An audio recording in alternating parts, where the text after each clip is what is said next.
Just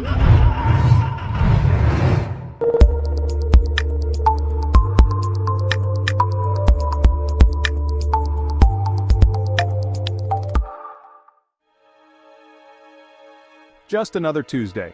The kind of day that blends into the background, unnoticed and unremarkable.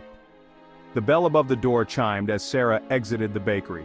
Rain started to fall, a soft drizzle that quickly turned into a steady downpour. Another dreary Tuesday in Seattle. The city seemed to sigh under the weight of the rain, its usual hustle and bustle muted by the weather. She clutched her umbrella, late for her shift at the bookstore. Her mind raced with thoughts of the tasks awaiting her, the books to be shelved, the customers to be helped. The aroma of fresh bread mingled with the damp city air, a familiar comfort that momentarily eased her stress. It was a small, simple pleasure in her otherwise routine day, nothing out of the ordinary except there was an undercurrent of unease that she couldn't quite place, a feeling that something was about to change. As Sarah turned the corner onto Elm Street, a flash of crimson caught her eye. It was out of place, stark against the gray backdrop of the rainy day. A man, lying motionless beneath the flickering neon sign of a bar. The sign buzzed and flickered, casting an eerie glow over the scene. Blood seeped into the rain-slicked pavement, creating a macabre mix of red and gray. The rain seemed to wash away the color, but the sight was indelible. Sarah's breath hitched in her throat. She stood frozen, her mind struggling to process what she was seeing. This wasn't a scene from one of the graphic novels she shelved at work. This was real. The stark reality of it hit her like a physical blow. Fear, cold and sharp, pierced through Sarah's gut. It was a primal fear, one that gripped her and refused to let go. Her comfortable, predictable life shattered in that instant. The world she knew was suddenly foreign, filled with danger and uncertainty. The rain intensified, blurring the edges of the scene before her. It was as if the world itself was trying to obscure the horror she had stumbled upon. A siren wailed in the distance, growing louder, closer. The sound was a harsh reminder of the reality she was facing. Sarah knew, with chilling certainty, that she wouldn't be making it home tonight. Her life had taken a turn she never could have anticipated, and there was no going back to the way things were. The police car arrived, its lights flashing, casting red and blue hues across the wet pavement. Officers stepped out, their faces set in grim determination. Sarah found herself explaining what she had seen, her voice shaky but clear. The officers listened intently, their expressions unreadable. One officer took notes, his pen moving quickly across the notepad. The other scanned the area, looking for any clues that might explain the scene before them. Sarah felt a mix of emotions: fear, confusion, and a strange sense of responsibility. She had been thrust into a situation she didn't understand, but she knew she had to see it through. As she looked at the scene one last time before being led away by the officers, Sarah knew that her life would never be the same.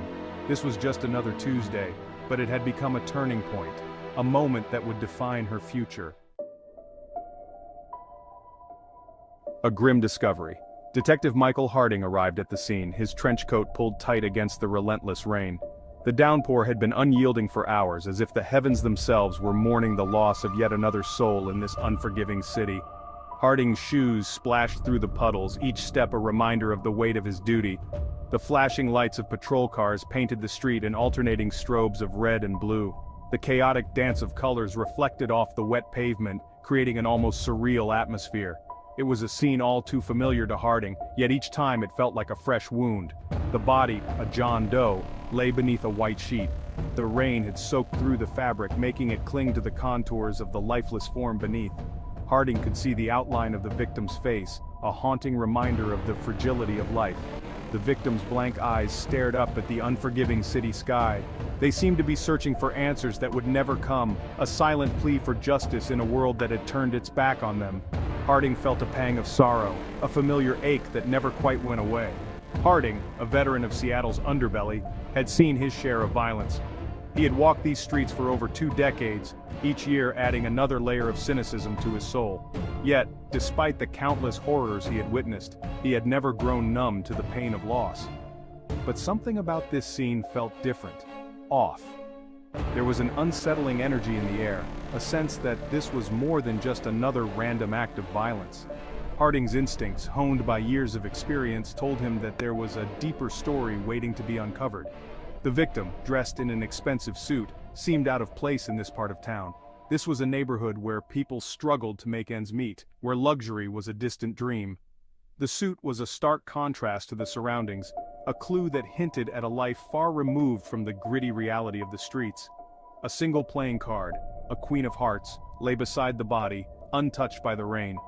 It was a chilling signature, a calling card that had become all too familiar to Harding. The card seemed to mock him, a taunting reminder of the killer's twisted game. "Another message," Harding muttered to his partner Detective Miller, his voice barely audible above the storm. The rain pounded against his hat, each drop a reminder of the urgency of their task. They had to find the killer before more lives were lost. Miller, younger, less jaded, simply shook his head. He had joined the force with dreams of making a difference, but cases like this were quickly eroding his idealism. The weight of the city's darkness was beginning to take its toll on him. This was the third body in as many weeks, each with the calling card of the Queen of Hearts. The pattern was unmistakable, a grim puzzle that they were desperate to solve. Each victim had been found in a different part of the city, but the method and the message were always the same. The press had dubbed him the Gambler.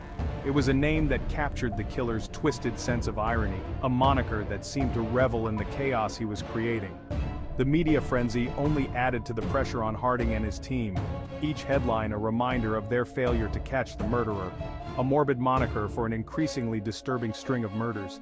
The city was gripped by fear, each new victim a stark reminder of the danger lurking in the shadows. Harding knew that they were running out of time. The killer was growing bolder, and the stakes were higher than ever. As the rain continued to fall, Harding made a silent vow to bring the gambler to justice, no matter the cost. Detective Harding's perspective. "It's like he wants to be caught," Detective Miller commented, his breath misting in the cold night air as they stood over the latest crime scene. The chill in the air seemed to seep into their bones, making the already grim scene even more unsettling. The streetlights cast long shadows, and the distant hum of the city was a stark contrast to the silence that enveloped the crime scene. Harding grunted, running a hand through his salt and pepper hair. He had seen many cases in his career, but this one was different. There was a method to the madness, a pattern that was just out of reach. The frustration was palpable, and it gnawed at him. "Or he wants to toy with us." Harding's voice was low, almost a growl. The idea that the killer was playing a game with them was infuriating. It was as if they were pieces on a chessboard, being moved around by an unseen hand. He pointed to the Queen of Hearts card, lying pristine despite the downpour. The card was a taunt, a signature left behind to mock them. It was a clue, but also a challenge. The rain had washed away any other evidence, but the card remained, untouched and defiant. "This isn't random, it's deliberate." Every move the killer made was calculated, every detail meticulously planned. Harding could feel the weight of the case pressing down on him, the responsibility to catch the killer before more lives were lost. The case was proving to be a puzzle box, each clue leading to a dead end. It was like trying to navigate a maze in the dark, with no clear path to follow. The more they uncovered, the more tangled the web became. Each piece of evidence seemed to contradict the last, creating a labyrinth of confusion. The victims, seemingly unconnected, had no enemies, no history of trouble. They were ordinary people, living ordinary lives until they crossed paths with the killer. It was as if they had been chosen at random, but Harding knew better. There was a reason, a connection that they had yet to uncover. The only common thread was the playing card. Each victim had one, always the Queen of Hearts. It was a signature, a calling card that linked the murders together. But what did it mean? Why the Queen of Hearts? The question haunted Harding, keeping him up at night.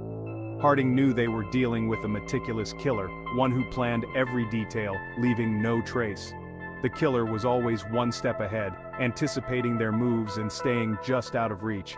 It was a game of cat and mouse, and the stakes were life and death. "What about the witness?" Miller asked, breaking Harding's train of thought. The question hung in the air, a glimmer of hope in the darkness. A witness could be the break they needed, the key to unlocking the mystery. The woman who called it in? Harding's mind raced as he recalled the frantic call. The voice on the other end had been filled with terror, the kind of fear that only comes from seeing something truly horrifying. Harding nodded, recalling the frantic call from a young woman who had stumbled upon the scene. She had been out for a walk, enjoying the quiet of the night, when she had come across the body. Her scream had echoed through the empty streets, drawing the attention of a nearby patrol. She said she saw nothing, just the body. The fear in her voice had been genuine, but Harding couldn't shake the feeling that there was more to her story.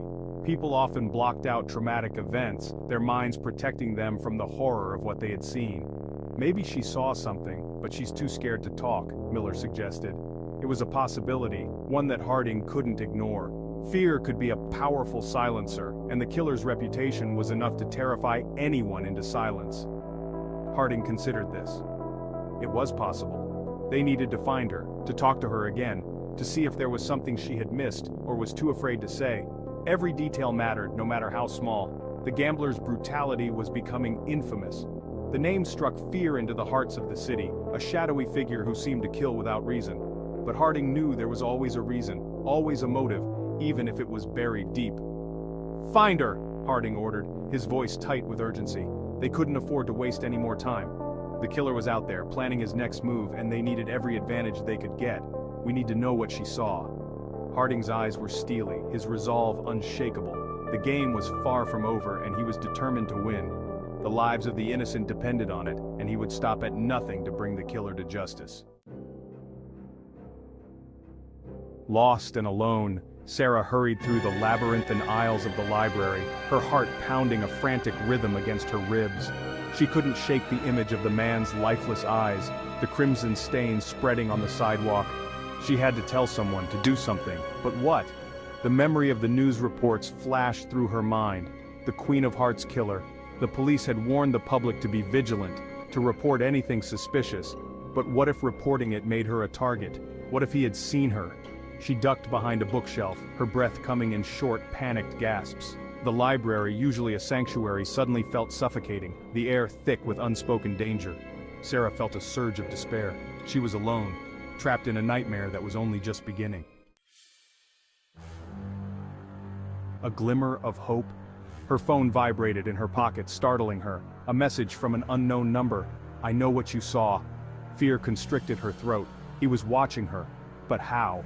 She glanced around, her heart pounding against her ribs. Was it a cruel prank, or was she truly in danger? Another message chimed, "Don't tell anyone, or else." The threat hung in the air, heavy and menacing. Sarah's hand trembled as she clutched her phone. She was caught in a web of terror, and there seemed to be no way out. Suddenly a hand clamped down on her shoulder. She gasped, whirling around to face her pursuer. It was a man, tall and imposing, his face obscured by the shadows of the library stacks. "Looking for something?" he asked, his voice a low growl. Terror paralyzed Sarah. This was it, the end.